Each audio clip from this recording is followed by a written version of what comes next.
It's time for In the Trenches. Hello, everyone, and welcome. Eagles insider Dave Spadaro, along with the Hall of Famer Brian Westbrook.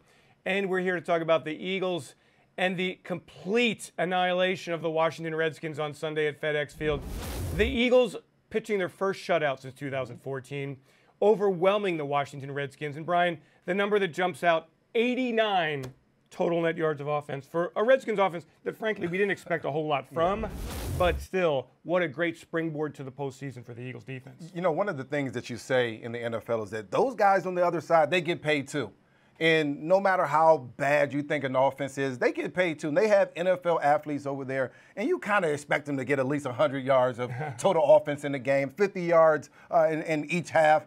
And for our defense to go out and win, first of all, in the trenches, and dominate in the trenches like we did yesterday, that was impressive. And you can't say enough about where this team was 5-6 weeks ago and compare it to where it is now. Our defensive line 5-6 weeks ago looked exhausted, looked like they had played too much, looked like they weren't ready to get after quarterbacks. These last couple of weeks, they've turned it on. They look like a total different defensive line. It starts in the trenches, and for this football team, yesterday against the Redskins, it ended in the trenches, beat them up. What's interesting about that, Brian, is that the Eagles lose Derek Barnett, lose Josh West, so they're basically going with a three-man rotation at defensive end. And they've played better with added reps. The older men have really risen to the occasion down the stretch. Here's one of the ways that you get Michael Bennett fresh, Fletcher Cox fresh, Chris Long fresh, Brandon Graham fresh. You're only on the field for 16 minutes and 41 seconds. If your defense can dominate like that, if you can hold Washington for 0 for 9 on third down, you could dominate like that. It changes the course of a football game. I love to see that type of dominating defense. We didn't see that early on in the season. And we're talking about the playoffs. We're talking about getting ready for the playoffs. December, November as well. In January, you have to be able to run the football and play very good defense. Right now, we're able to do both. How has this secondary that's been so ravaged by injuries all season, now going with Avonte Maddox, Rasul Douglas, Crevon LeBlanc, who nobody ever heard of until just several weeks ago, really. I mean, honestly, nobody really knew anything about him. How's this secondary kind of pick things up? Well, we'll start with Avonte Maddox. Young kid.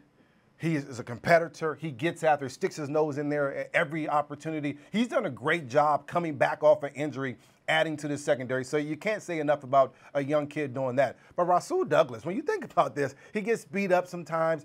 People talk bad about him. Starts the game, interception. You want to play downhill football? Get off the field early. He starts the game that way. He continues to get after it. And listen, people talk about Jim Schwartz. You don't blitz enough. You don't do this. You don't do that. This defense has played lights out these last couple of weeks, have stopped a lot of very good offenses. You have to give credit to Jim Schwartz and what he's continued to get these guys motivated to do week in and week out. Secondary is a big part of that. I also think that the X factor, and he's certainly a great player on the field, but you know more, Brian, about what a veteran presence means in the secondary and in the locker room. And I'm talking about Malcolm Jenkins, an Iron Man, a versatile player, a physical player, cerebral. What has he meant to keeping things together with this defense? Well, first of all, how does Avonte Maddox play so confidently? How does Rasul Douglas play so confidently? They understand 27 is back there, and if I just happen to mess up, go the wrong direction, not in the place that I want to be, first of all, he's going to get me lined up right, and if he just so happens that he doesn't, he's going to be able to make up for some of the mistakes that I had. That's the type of veteran presence you want back there. I remember young guys like Lito and Sheldon, they would always say, I'm not as concerned. We have Doc back there. Same type of presence that Malcolm Jenkins brings to his football team. A guy that's going to make up for all the mistakes that the younger guys may make in front of him, but he's also going to get them lined up. And then in the crunch situations, he's just going to go out there and make the play for himself. That type of presence is invaluable. He's done a great job all season long. And, you know, I got to point out, Pro Bowler, probably going to be an All-Pro, Fletcher Cox, and the job that he has done picking up his game down the stretch. Now, all season long, Fletcher Cox said, I want to be considered for Defensive Player of the Year in the NFL, and that's not going to happen. Aaron Donald, with 20-plus sacks, is going to win that award. But Fletcher Cox, 3 sacks on Sunday, and the way he has taken over the interior of the defensive line, forcing offensive lines to cater to him, to account for him, to slide their protection his way. He has taken it over, Brian. He's been physical. He's been nasty. And at crunch time, Fletcher Cox has played by far his best football of the season. We talk about in the trenches. You want to dominate. You want to make sure that Brandon Graham is single blocked out there, and Chris Long and Michael Bennett are single blocked. That means Fletcher Cox has to be an animal, has to demand that double team.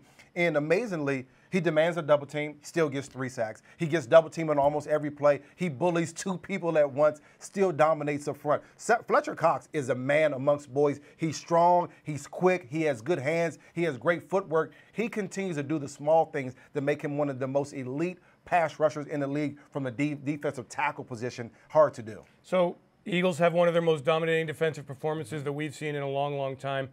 What is your feeling on the defense heading into the postseason? Concerns that you might have, style that you might employ against the Bears? What do you think? Well, I love the way that this defense is playing, and I'm a big believer in confidence. You see yourself doing it over and over and over, and eventually you believe that there's no other way to do it except for to be able to dominate. This defense has dominated the last 3 weeks. They've done a great job. I've been impressed by that. They keep up the same thing. They blitz whenever they need to. They blitz from time to time.